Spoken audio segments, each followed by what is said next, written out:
This is Jimmy Burns from Malvern, Ohio, and you're listening to Barbecue Central. Start the game!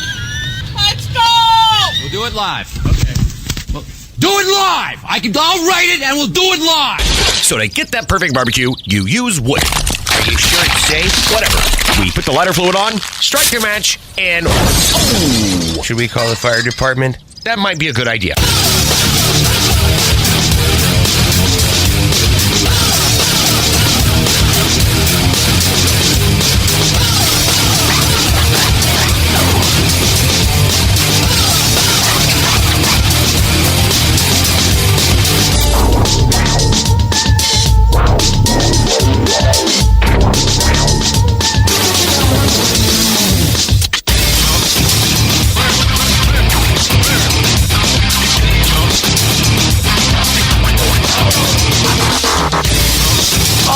Good evening and welcome to the Really Big Barbecue Central Show! This is the show that talks about all things that are important to the world of barbecue and grilling. The show is originating from the Rock and Roll Hall of Fame city, Bomb City, USA, Cleveland, Ohio, the barbecue capital of the North Coast.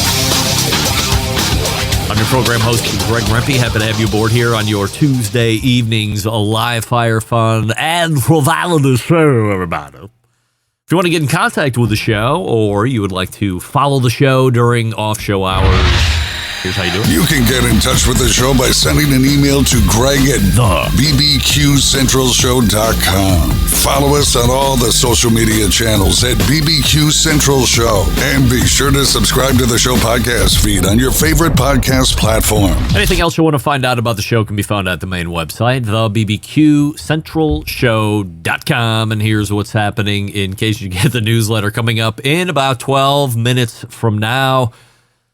If you don't keep track of calendars, folks, you've missed that we've broached over into the month of March. So we're entering the end of quarter number one.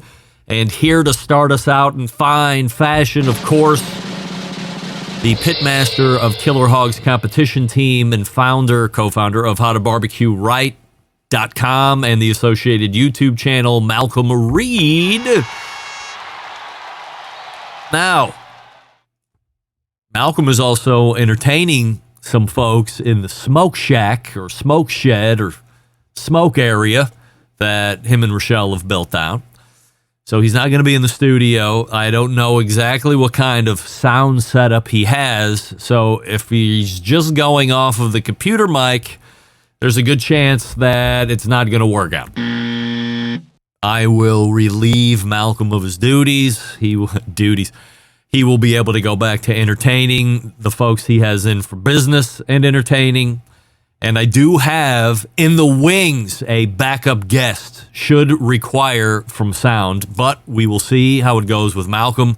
And if he sounds good, we'll continue. If not, I have somebody waiting in the wings just in case that I can introduce everybody to tonight. You may have seen him in the chat room or not, but Malcom Reed coming up. And then 35 past the hour, a new quarterly guest here in 2024, the creator of AnotherPintPlease.com's website and associated social media channels, our pal Mike Lang from Dayton, Ohio.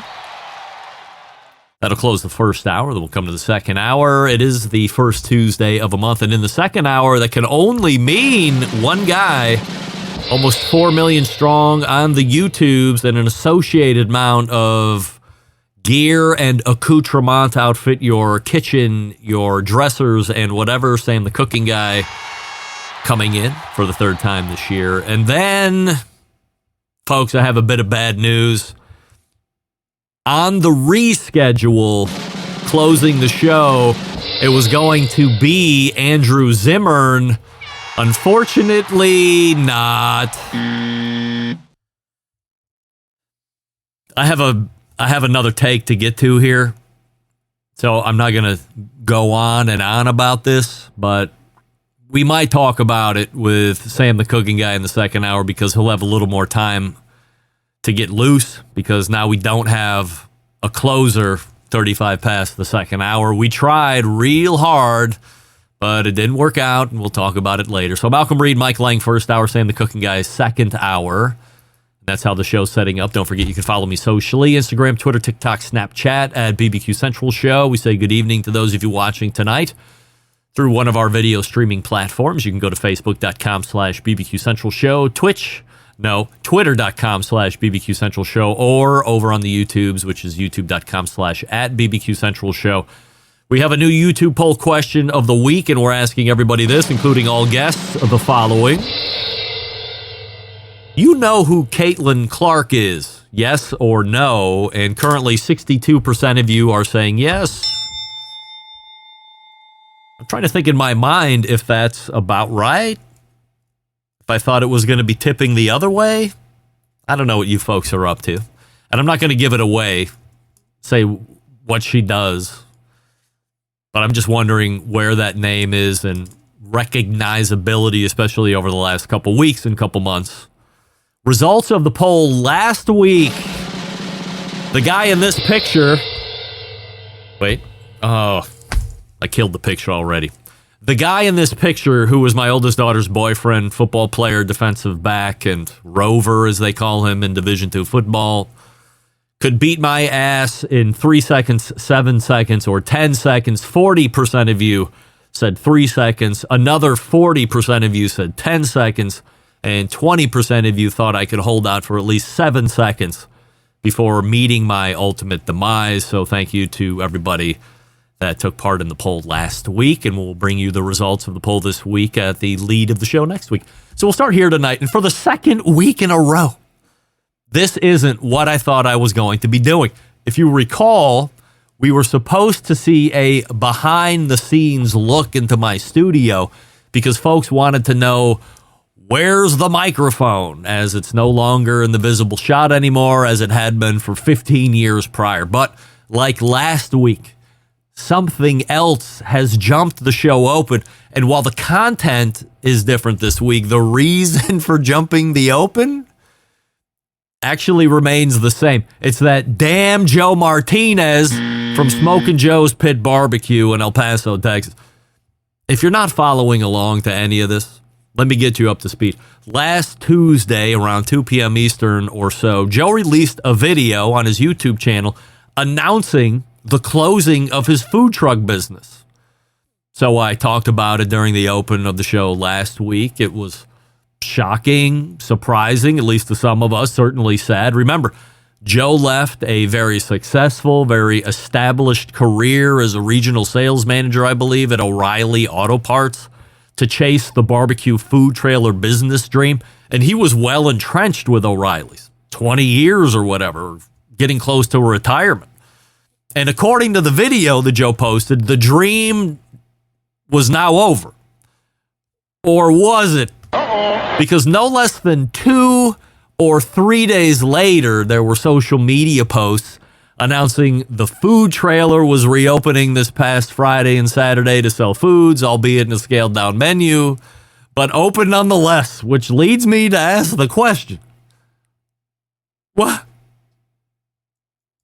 To recap, last Tuesday afternoon, we're closed. Last Thursday, we're open.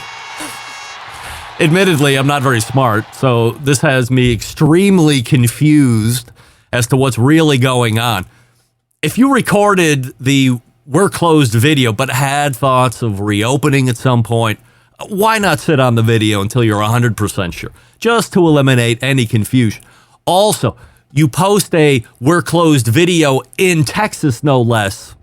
That's going to make its way back to Texas Monthly pretty quickly, given the accolades they have given you over the last year. Best new place, of course, as we all know. So if they follow up with you, do you say change your heart, jump the gun, or what?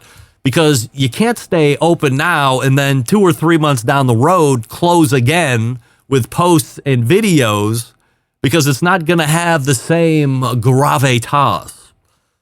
Now, people will hold out for hope. You've set a new standard.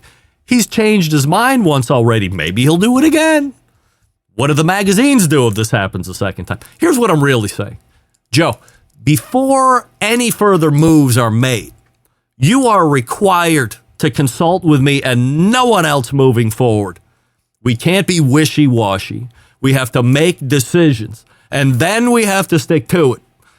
Am I financially invested in your business? No. Am I related to you with blood or by marriage in any way, so you should give my thoughts on what I say is good or bad business? No. Nevertheless, it's far too clear to me and others that your pal, Greg Rempe, is the one you need to be leaning on in order to get this thing headed into the lifetime of success track. So let's agree right here, right now, that I will make all the business decisions going forward. You will reap the rewards of my smartness. After all, I invented many successful things. For instance, the word assurity. Need I say more? We will track the saga of Smokin' Joe's Pit Barbecue Trailer as the weeks progress. Folks, I'm excited to announce, believe it or not, a brand new sponsor of the show, Schwank Grills. Take a look at it while I talk. What do we need to know? First and foremost, this unit heats up to 1,500 degrees using infrared burner technology. More on that in a second. What does that mean to you? Now you can grill the juiciest steaks you've ever tasted in as little as 40 minutes? No. 10 minutes?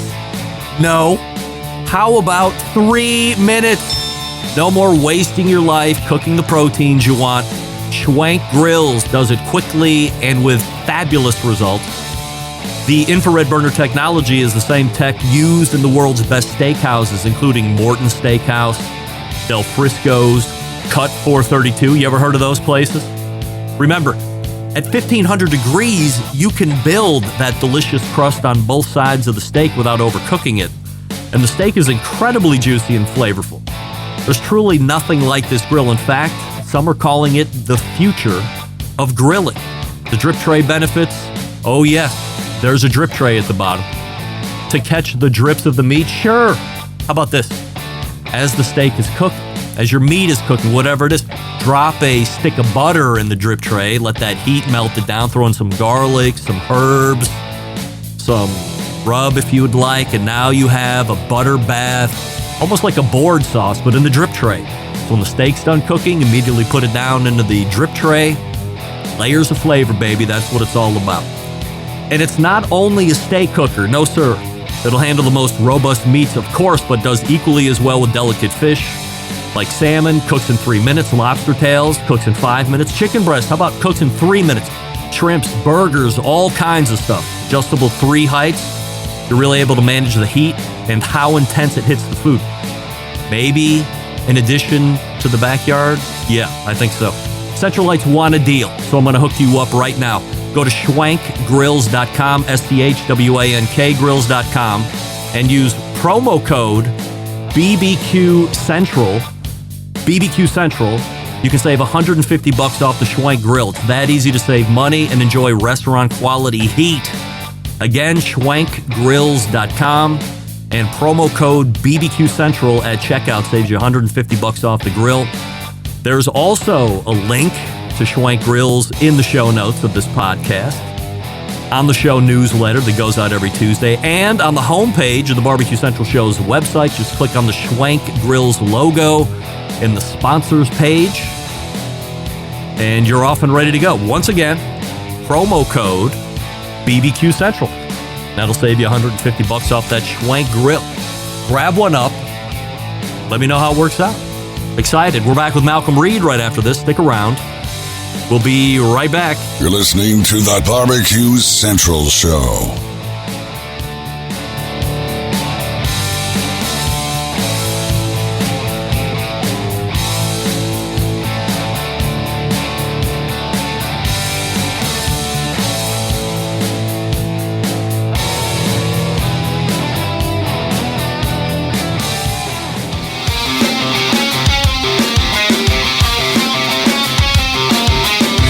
Broadcasting live from the Barbecue Central Show studios in Cleveland, Ohio. You're listening to the Barbecue Central Show. Once again, here's your host, Greg Rempe. Welcome back to this portion of the show being brought to you by cookandpellets.com, your number one source for quality wood pellets for all your pellet-driven cookers. First, go to cookandpellets.com and see what products that they offer, and then when you're ready to buy, go on over to Lowe's.com or Walmart.com or Amazon.com. Same great products, great shipping rates as well. Great folks over at cookandpellets.com. It is the first Tuesday of a month.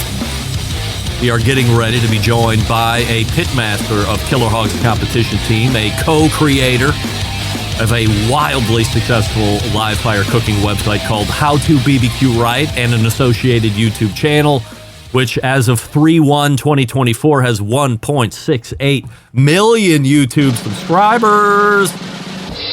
It's our pal Malcom Reed. Hey, Malcolm. What's up, Greg? What's happening, man? Hey, I am happy to have you here. And so you are not in the normal How to Barbecue Right studios. So where are we finding you this fine evening? I'm down hanging out at my smokehouse, man. I've got some people in town and looking at a new grill and just having a good time today. Is it a secret new grill or a grill you can spill the beans on here on the show? Should I be playing breaking news?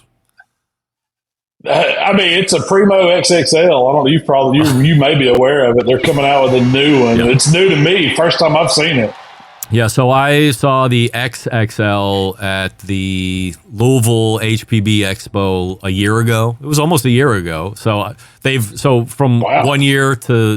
from last year to this year, they've revamped it again.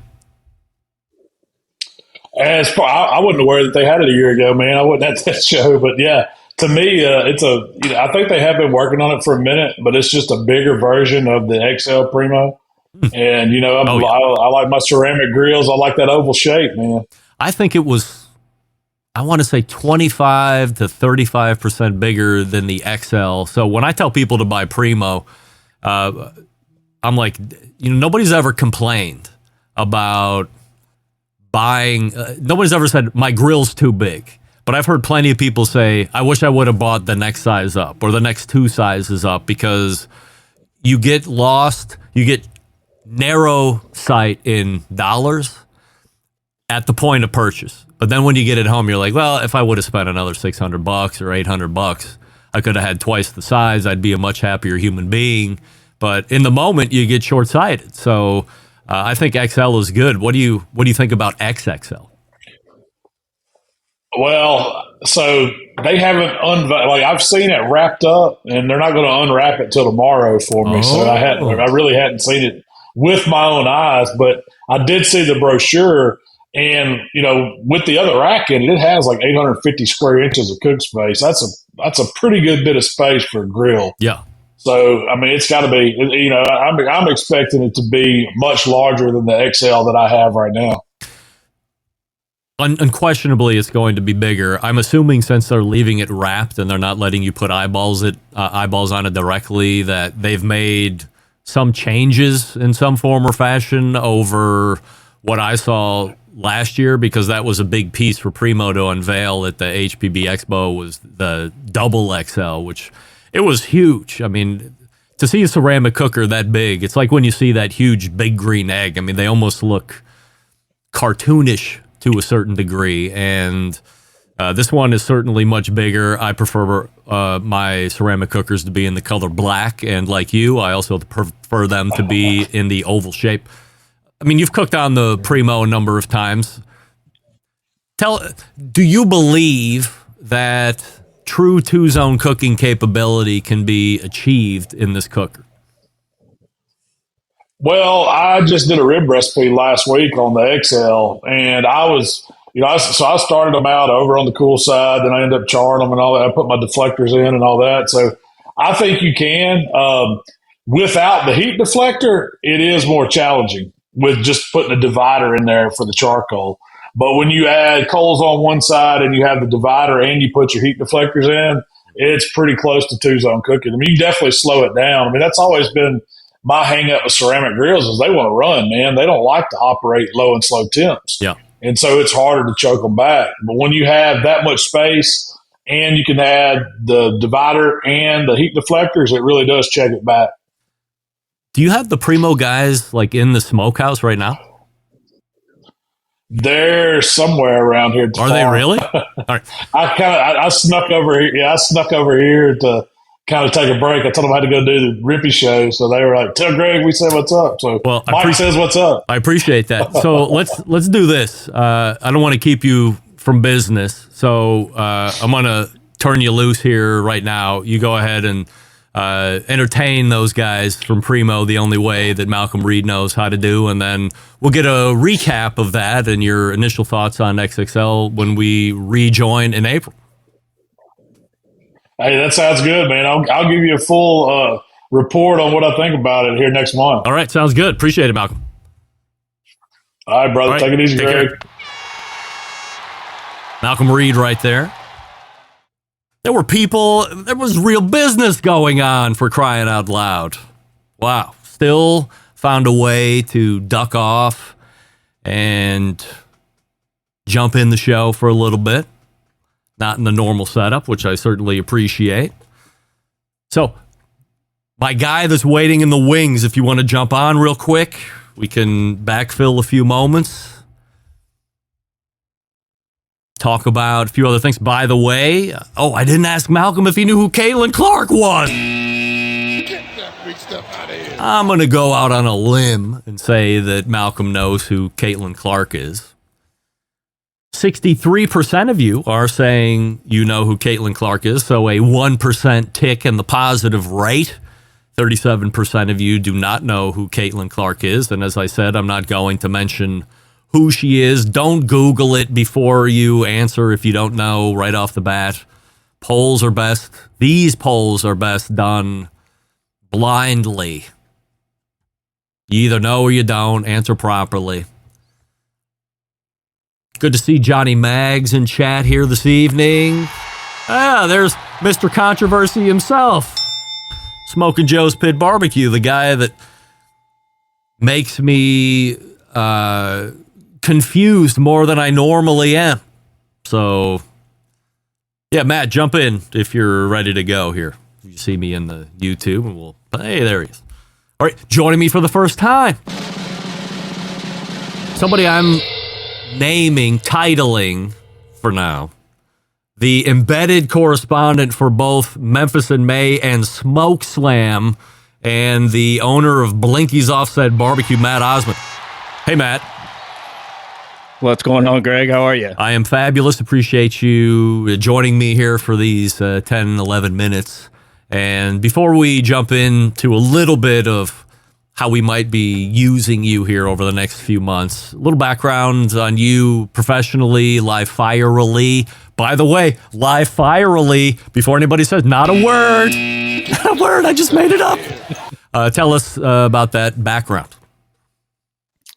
So, Blinky's Offset Barbecue kind of started back in 2019 when I started taking barbecue more seriously. I was all the normal traditional stuff. I've told the story before, but just to recap, I got into smoking. I used to grill all the time, like full-on grill master type. Got into smoking because my wife is from Texas, and she longed for brisket. And I looked at it like a giant piece of steak. Knew about indirect heat, etc. Took that brisket, that first one I did, up to a nice ripe 170, and nice. I thought I overshot it. Well done. I mean, I was, but I cut into it anyway, gnawed on a little bit of it, and proudly served her a plate of it. And she looked at me with loving eyes and said, "That's not it." So as a way to make up for it, dug deeper, hit the YouTubes, obviously stuff from Malcolm, several other folks, and finally got it. I remember my very first pork butt that was pull apart tender, and it was that aha moment. Barbecue for friends, barbecue for others, and a couple people started paying for it. At the time, I was working for Cracker Barrel. I've had a long history in hospitality, food and beverage, and I decided to make the leap. So going at it food truck style. I'm kind of a hybrid. I call myself a barbecue joint, in that I have my barbecue food truck trailer, but I serve out of a stationary trailer 4 days a week. It's at a driving range here in Bellevue, Tennessee, and that's kind of the long and short of it. Born and raised Tennessean? Miami, Florida. All about the U, baby. Ah, the U. All right. What? How do you get up to Tennessee? Gal take you? No, not necessarily. I'm also on record for saying this. I was tired of going to jail. Let's put it like that. Yeah. I Because you don't go to jail when you move out of Florida? That's not exactly true either, but just at a lower rate. And then ultimately, yes, not in jail anymore. But no, I was just dwindling. Like, what do you go to jail for? Are you like stealing stuff? Are you assaulting? All of that? Trespassing. Yeah. There might be some drinking and driving. Yeah. Some rumors. Young, dumb, kid stuff. Yeah. It's not public record or anything. Right. But I needed to slow down. So I have lots of family who's been in here in Nashville, came up for several holidays and birthdays, whatnot. I'm the youngest of four siblings, so all of them went to college in Middle Tennessee, and decided to kind of follow, because it was basically at this point, map of the world, dart, Nashville, Tennessee, or other. So I opted to go with the safety net. Well, I mean, Nashville, if we're talking about Nashville is like one of the greatest cities. I've been through it once and had a great time for a sales conference for work many, many years ago. So I'm sure it's even gotten better than that. But at that point, it was a wonderful thing. Lots to do there, lots of great restaurants. You could certainly find your way into trouble if you wanted to, but you could certainly stay out of trouble if you wanted to as well. How do you get into or find an interest in the competition side of things, which is how we're going to be using you here over the next handful of months? So much like everybody else, when you get into barbecue and the algorithms, the internet, you end up basically at a point where competition seeps its way into your feed, or you start looking for these events. And I ended up, my actual first one was a request from a buddy of mine. It was an event called Barbecue in Red Shoes. And I was the cook, because he's like, hey, man, you cook pretty good barbecue. I need you to help us out. And these guys don't want to do it, and on and on. So I said, okay. I mean, when people say the story about bringing the kitchen sink, dude, I had like over 45 different rubs and spices. I mean, I brought everything to that first comp. I'll fast forward it. First place chicken, second place ribs, and second overall. So hook line. I mean, who is it? Is it Heath or something? Ask the question, like, how much did that first bowl and trophy cost you, or whatever it is? And yeah, it's a lot of money. Fast forward from there, the second one, again, small backyard, about 15 teams, G-seed it. So just further cement, kind of been chasing that ever since, but I've got a little bit of hardware. So in Tennessee, Memphis specifically, huge contest has been going on for, 40 years, 50 years, or early 80s, maybe late 70s, Memphis in May. That one has took a lot of things going on with Memphis in May. So move out of Tom Lee Park last year, going back to Liberty Park, where it was 2 years ago, under a whole bunch of, was the damage bill done on purpose to get Memphis in May out? All of a sudden, there's a new event in Memphis called Smoke Slam that magically is there to backfill a now vacant Tom Lee Park on the same weekend. You have no experience with Smoke Slam. Nobody does yet. You have a lot of experience with Memphis in May. Your opinion, where do you think that competition sits right now amongst the other majors? I think it's gunning. I liken it to kind of like a NASCAR race where, it's sort of the final laps, and you have the leader, and you usually have a second or third car that's coming up. I think it's there. I've had, ever since the announcement, like everybody else, lots of sidebar conversations with lots of rule number one. No names, please. Lots of people. So it's my understanding that Smoke Slam is seeking reciprocity with the Jack. It's my understanding that there's conversation with the Royal, and that's all that I've heard so far. Now, yet to be confirmed. I think it's going to be a great competition. I think the money is a no-brainer. If Memphis in May is always going to be there because Memphis in May is safe, because the financials don't say anything else, okay, why not, as you have said, as others have decided, why not go be a part of the first brand new big money competition? Memphis in May will always be there. The Jack will always be there to, either auto in or get the Jack draw. Kansas City, you can participate in the Open. This one's a special one. And $50K to the winner, talking big money. Have you competed in Memphis in May? I have, both as myself as a team and then with a cook team. Are you going to be competing in Smoke Slam, or did you apply to compete in Smoke Slam? So I'll be part of Old Booger Bear, and I'll be a part of that cook team. They're an MBN team. They placed very well at the awards just a couple days ago, and Jack Barton, David Taylor as the pitmasters have given me an opportunity to be a part of the team. So we will be there cooking Smoke Slam. On a scale of 1 to 10, what's your excitement level cooking this event?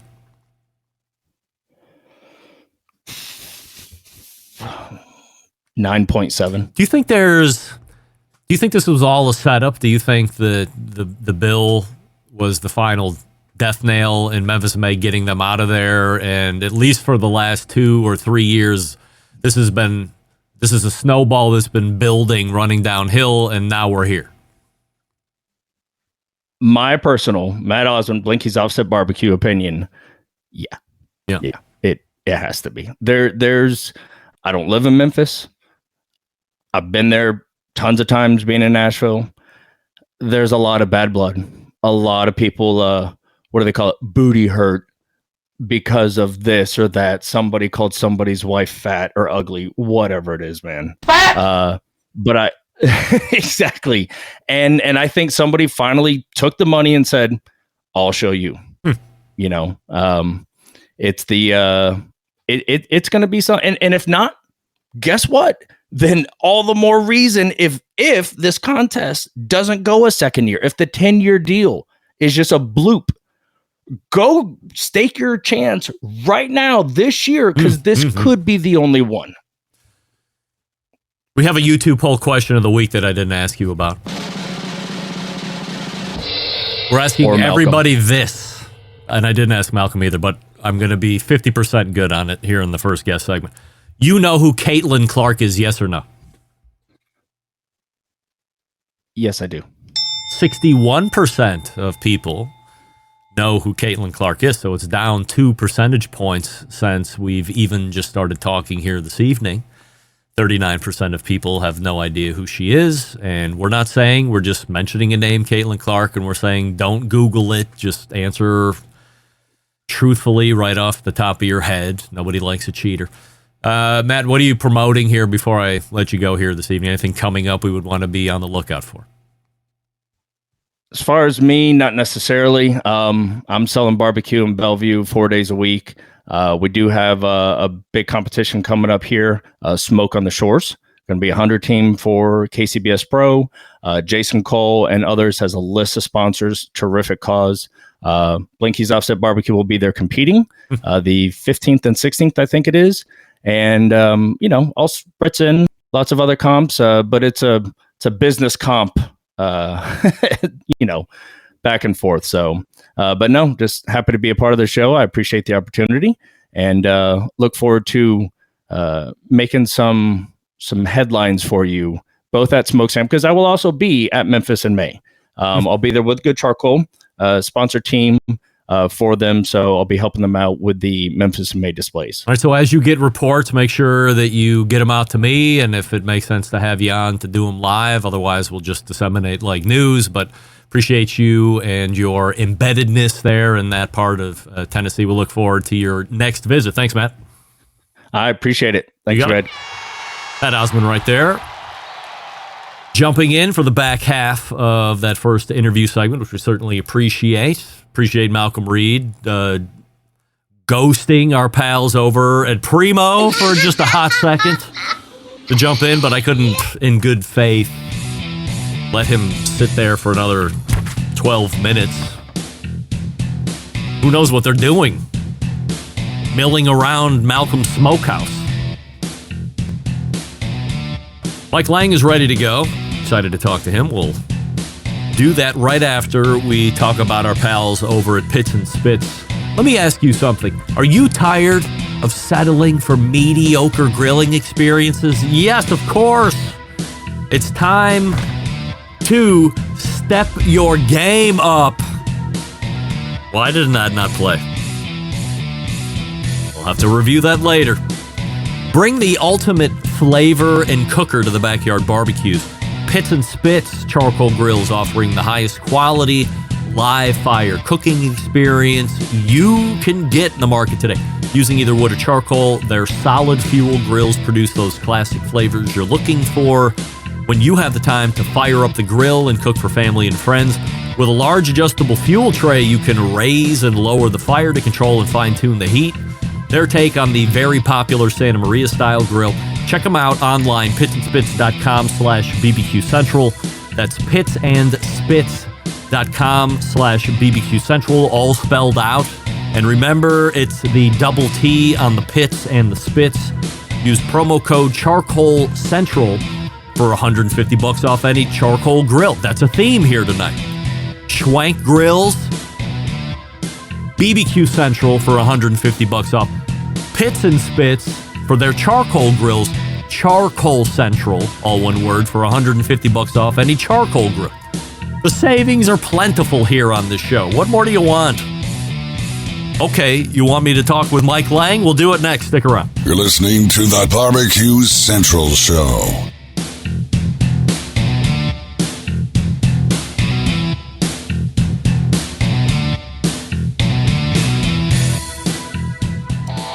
Howard Stern, Jim Rome, Dan Patrick, and Greg Rempe. The Mountain Rushmore of talk show entertainment.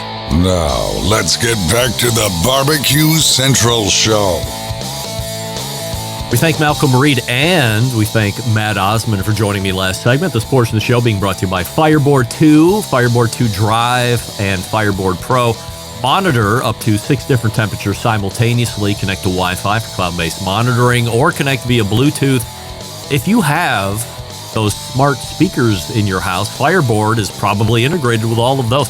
Fireboard.com to purchase. Call with questions, 8169-452-2232. My next guest is back for quarterly segments here in 2024. If you follow him on social media or visit his website, you're typically delighted by his recipe creation and also his photography and videography skills. Brand-wise, continuing his association with industry leader Weber Grills. Did I mention he wrote a book called One Beer Grilling and also an inaugural member of the Barbecue Central Show's Guest Hall of Fame back in 2018, if you can believe it. We are happy to welcome back our pal Mike Lang. Mike, we have a YouTube poll question of the week that I'm not going to forget to ask you right off the top. We're asking everybody this and all guests.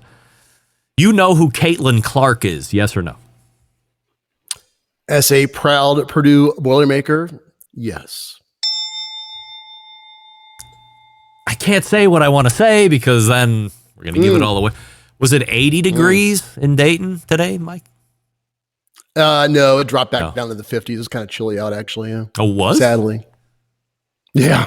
I was not impressed after the 70 from yesterday. I was headed to Canton, Ohio for some Peterbilt business around, I think I got down to around 1:30. It was 74 degrees in Canton. Football Hall of Fame, believe it or not. So tomorrow's going to be a little cooler. You there, Mike? No, Mike's gone. I knew it. He kept holding that face. Oh, now you're back. Okay, good. He's back again. Never fails. I was like, he is just holding that smile like he does not care what I'm saying at all. But you weren't there. I picked up on it eventually. All right. So you know who Caitlin Clark is. 62% of voting YouTube public knows who Caitlin Clark is. 50% of the embedded correspondence last week during our embedded correspondence segment, Doug and I, thought that the Weber CES deal was worthy of a descriptor, bitch move, call it whatever you want. As somebody who is not employed directly by Weber, but somebody who has worked with Weber for decades, it seems like, you have any take on that? Well, let me first say this, of course, is my own opinion. And actually, I've not even talked to anybody at Weber about this. But I actually I'm think sure they don't want to talk about it at all. Well, you know what? You make it sound like they put a pop-up tent in the parking lot of the Wynn and said they were at CES. And that is exactly what didn't happen. Right. And it's funny because my understanding from the event comes from reading, I'm a self-identified geek. So I read a lot of tech journalism. I followed CES for a long, long time. And my best take on what happened actually came from European tech journalists. And Weber was 30 miles away from the Las Vegas Strip at a ranch. Now, if you think back to years past when they've been at CES, where have they been? In a parking lot of the Las Vegas Convention Center. And what does that have to do with enjoying the true ambiance of live fire cooking? And I argue nothing. However, you set up in an idealistic place at night and serve dinner and talk about your new products and create a true environment. That's taking advantage of a wonderful opportunity. And that's having these tech journalists in town for an event, and you're holding an event at night that is nowhere close to where the event actually is. So, and truly grilling, although there's technology in it, it's more than just simply plugging something in and booting something up. And I think they actually played it really quite well. But these were journalists that were covering CES. Yeah. I win. All right, next question. One, you have done recipes all over the place. Here's one that I see it cyclically, and it's not even multiple times a year. It's like once every so often, couple years. And I've seen it in a number of fashions. It's one pot, it's one skillet, it's one tray, a baking sheet, whatever. But everything is going in one vessel, and then you're cooking it. You recently did a whole chicken. Was it in the cast iron skillet? Yeah, cast iron skillet, yeah. What was did you just feel this needed to be brought back? And why isn't it something, I don't feel like this is something that is done nearly as often as it should be doing, especially if you're in any type of family size. This is something that you could then feed off of for a day or two after. Yeah, and really that was 2 points. Number one, it was a different way of doing a whole chicken. There's usually, you can do beer can chicken or you can roasted chicken. But the idea of putting it into an actual cast iron skillet and then adding more vegetables to it, making it sort of a true one pot dish appealed to me. But also simply, like you said, the time saving factor. I'm the worst offender when it comes to making dinner or shooting something, is I'm making everything dirty, everything a mess. And sometimes you want to recalibrate and say, okay, well, how can I do this a lot easier? Tonight for dinner, I used 2 pots. And it makes it really truly made an easier night. And sometimes it's not about the flash of everything, but it's making it approachable and convenient and easy. And that's what makes life better. And that tasted pretty good too. Do you think people get nervous about putting all ingredients in then something that has chicken in it, or no?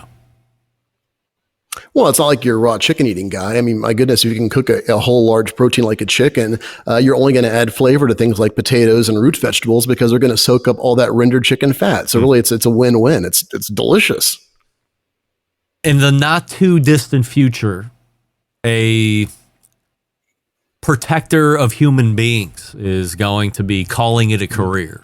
We're talking about you, by the way. So as retirement is looming here sooner than later, have you given much thought or all the thought to what's going to be happening post-retirement? Because I've talked to a lot of folks. I'm not near retirement age, unfortunately, or have years of service in to allow me to retire at an earlier age than normal retirement age. They don't have a good game plan going in, so they retire, and then by like Thursday the next week, I got to get back to work. I made a mistake. What's the game plan for a Mike Lang retiring out of public safety? Yeah, for me, it's leaning into what I love to do, and that's to create content. I'll have 32 years in the city, 28 years in uniform, and sadly, a lot of guys hold on to when they retire. Finally, they pass away, they die. It's horrible, and I'm young. I can retire, but it's not retire. It's simply a matter of pivoting and changing positions. I've always held at least 2 or 3 jobs my entire adult life, so I'm looking forward to holding down one. And I'm sitting here in the middle of my grilling studio.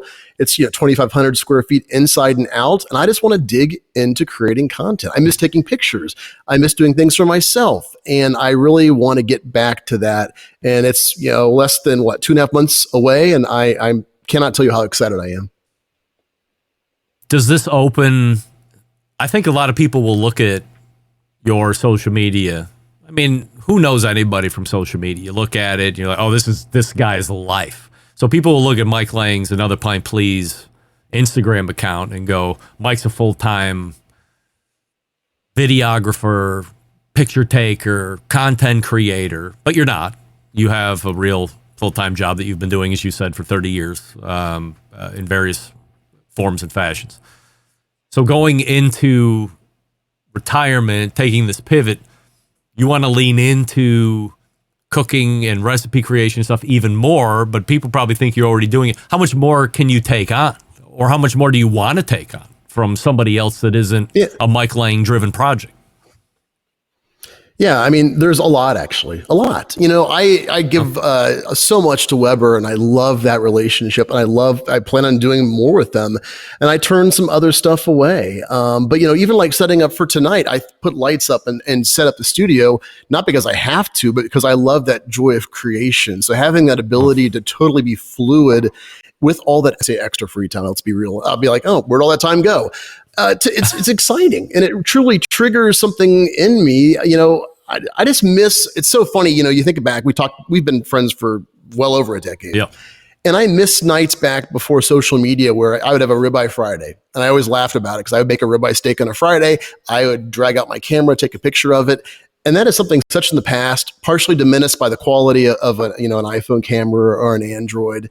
But also the time just to go out and concentrate on a still image and to create something beautiful and wait for that light to be just right. And I want more days like that. And I think they're coming. So will you have to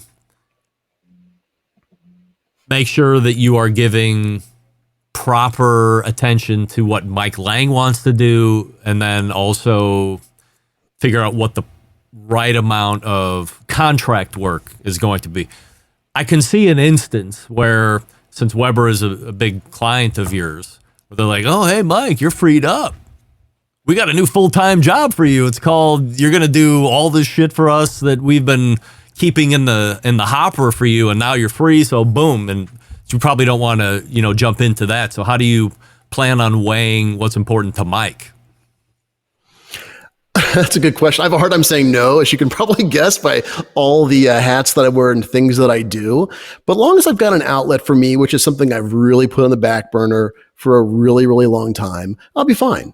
I want that constant buzz of being busy. I can't sit still. It absolutely, it gates, or kills my soul to not be doing something and moving forward. So I'll find the right balance for it. But man, I love to create stuff. I'm happy to, I'm proud of what I've done for the last, almost 3 decades, and the impact I feel that I've made. But I'm ready just to do, be Mike the guy that grills stuff, and people recognize me for that, not for all the bad stuff in the world. It's gonna be a fun transition. Will you go out in search of stuff that Mike Lang can be a part of, and it's just you, and it has nothing else to do with any other brands? Do you want to lean into you more? Yeah, I do. And it will be me. My goal is on a weekly basis to do a long form video. And that's where that one skillet chicken came from. And before that, I did a flank steak, is when I actually had some downtime around the COVID area, like everybody else. And I was like, I want to do this. But the cool thing about it was I did it, then that generated more work. But I really want to have that outlet for me and what Mike is doing, and also lean into a little bit of the instructional side in terms of taking pictures and my video workflow and everything that I've done. It's amazing when I go back, and for Weber, hundreds of videos especially in the last 5 years, as video's taken reign supreme. And some of our best performing work, and I say we because it truly is a team. The social team and marketing, gives me great ideas, and then I riff on them and do things with them. But we've had tens of millions of views in what we've been able to do. So it's all exciting and all works well together, but I'm looking forward to getting up in the morning and making lunch and grabbing my camera and just looking for that perfect light, that little wisp of smoke, and taking a picture and posting it and not worrying about anything else. I talked to Wes Wright last month about some of the new products that Weber was unveiling. As somebody who's had hands-on, what do you think the best improvements of this new pellet cooker they're bringing out is going to be versus the smoke fire that was originally out? My honest answer, I have no idea because I've not actually cooked on it yet. So I can't speak truthfully to it. But I will say, from everyone that I've talked to, it's a game changer. And they led their way with the smoke fire, and there, of course, there's always a stumbling block here and there, but still a great cooker. And for those that have truly leaned into it, absolutely love it. I still enjoy cooking on it. I mean, there are times when that is the device to go to. You turn it on, you put the pellets, and you're cooking dinner outside. And it's not just what you're making and what the end product is. Don't forget, when we talk about live fire cooking, it is the environment, it is the atmosphere, it is getting outside and breathing fresh outdoor air that makes all of us better and gives all of us more of a drive to do things. And that's all part and parcel. So the long rambling answer is, I hear it's fantastic. I should have it here shortly to create stuff for it, but I'm looking forward to it. Do you have any of the new stuff then, or no? It's trickling in. The UPS drivers and FedEx guys and the freight delivery drivers are learning us out here in the country are dropping things off. So, the new the portable traveler griddles have shown up. I'll be creating content for those shortly, and of course the Genesis and the Searwood, and a few other things I'm forgetting about. Yeah, it's all coming, and we're super excited about it. Are they sending you some great progress? Are they sending you a Summit Smart gas grill? When that's, yes, that'll be later on this summer. Oh, wow. But yeah, it's basically if you can look around, it's a small warehouse out here of Weber product, and I love it. What food video or food recipes are you working on right now?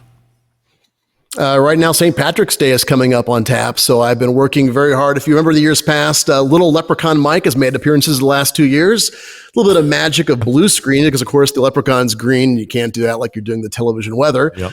He'll be making an appearance in his miniaturized form, but also just some really basic ribeyes with a Guinness onion mushroom gravy. It is divine, and that will be popping up by St. Patrick's Day very soon.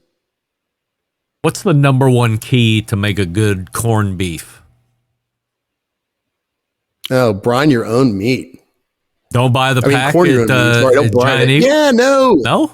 It's funny. Actually, today it's funny you mentioned that. We didn't even talk about this. I was actually looking today. I was at Kroger grabbing some stuff for dinner, and I was looking for a flat to come home and corn and then turn into. I was going to make pastrami. But yeah, I mean, do it yourself. Don't forego the chemical route. It's not difficult. Maybe a bigger piece of meat because you may have to, have a 8 pound flat, but yeah, do it yourself. Is it just time? Yeah, it's time. In fact, I had, in the blogging days, and you take pictures and write about stuff, I have to go back and influence myself because I forget how I did half of this shit. Yeah. I go, I did do a post about that 5-6 years ago and took pictures and step by step, and I make my own notes on my own notes. But yeah, it just takes time. It's all it does. You figure 5-ish days of corning, and then pop it out and throw it in the smoker, and or if you're gonna make a corned beef, go for the water bath. But yeah, that's great. If given your choice, though, you're a pastrami guy all day long, or are you equal between the two? I can go both ways. Pastrami, I prefer more. Have you, by chance, found a new cigar that is your favorite? Or are you still Oliva Serie V Milanio guy? You know the answer to this question. Gee, I'm trying to give you some new stuff to try. You're always going back. Every time you post a picture, I'm always like, I should write that down. The Perdomos you recommended have been fantastic. But once again, it's funny. This has been a year of, getting old and getting sick. Every time I want to smoke a cigar, I got some kind of cough or ailment. I go, I probably shouldn't do that. So yeah, I'd like to branch out more. Maybe that's another, retirement leaf I'll turn over here come the end of May. Did we, I'll have a better answer for you. Did we have the Aladino Corojo Reserva at the fair? At the fair. At Grill Hartville? Fest? Yeah. At the fair. We were in the At the fair. Ferris wheel together. Yeah, I think we did. It sounds familiar. I know it was a new one that you really had glommed onto. Yeah. So that's like 1A. So if I'm going to talk like I got money here. So those aren't overly crazy cigars. So I think a box of, if it's 20 or 24, it's like 200. Don't quote me on this. Go to the website and confirm me. But it's like 225, 230 bucks for Aladino Corojo Reserve. Special cigar, plus $10 a stick. There's a new one that I've fallen in love with. This would be classified more as a value cigar. The Cigar Authority podcast that I listened to rated it as their cigar of the year for last year. It's called the McAuliffe Black. I thought I sent you a couple samples of those, but I'll have to do that next week or later in the week so you have some. I mean, $7 for a Robusto, $8 for a Toro. They only come in those two sizes, and then if you buy by the box, it goes less than that. These things are unbelievable, sweet, great smoke, great Nicaraguan flavor profile. So I'll have to give you a couple of those, and maybe we'll get you into the mood for a new cigar here. As a favorite beer at the moment. I promise. Oh my gosh. Branch and Bone, another great local Dayton brewery. Cruise Your Illusion. It's a hazy IPA with some West Coast hints. It's fantastic. There's so many good breweries. It's hard to choose. It's what I've got. So I love it. If you don't follow Mike on Instagram, follow him for nothing else than as the weekend arrives, he ends up at these great, classy, or what appears to be classy because he takes such great pictures, drinking holes, watering holes. Cocktails look great. I mean, I'm always inspired to pick up drinking every weekend again as I watch where you go and see these great beers and great craft cocktails. So if you're somebody that's into that, definitely worth a follow. If for nothing else, aside from all the other cool stuff. Mike Lang is a quarterly guest here on the show. You find him at anotherpintplease.com and the associated social media channels. Mike, always appreciate the time, and we'll see you next quarter. Take care, Greg. Thanks so much. You got it. Mike Lang, right there. Bang up job as always, keeping us right on time as always, which we certainly appreciate. And if you aren't following him, again, Another Pint Please, just go to anotherpintplease.com. Find the associated social media channels there. Link up, follow along. Lots of great food. The other thing I really like, I think it's over the weekend, he does this thing called Triscuit Time, where he's eating dinner with his family, and his dad cooks steak every week. Walks out to the Weber Summit. Typically it's fillets. I've seen some other stuff. And his dad nails it each and every time. Love watching that stuff. All right, let's wrap up the first hour. You stick around, and we'll be right back. You're listening to the Barbecue Central Show.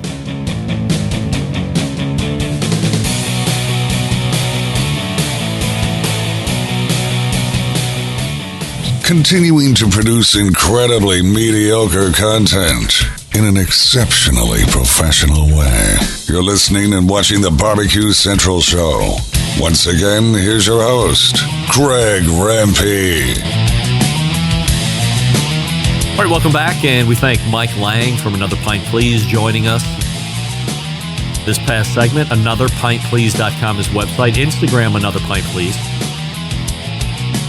In my opinion, that's the best place to follow him, but you do what you want to do. Before Mike Lang, we had Matt Osman making his debut appearance on this show. Although we've been interacting for quite some time, direct messaging through Instagram. I think if Matt stays on the track that he's on, I might actually give him my phone number and allow him to text message me. We're going to hold off on that yet. Matt, still just Instagram direct messages for now. And then, of course, Malcolm Reed led the show where he snuck away from some of the Primo reps that were there. So I turned him loose after a handful of minutes and brought Matt on, and away we went. Stick around for the second hour. We'll be right back.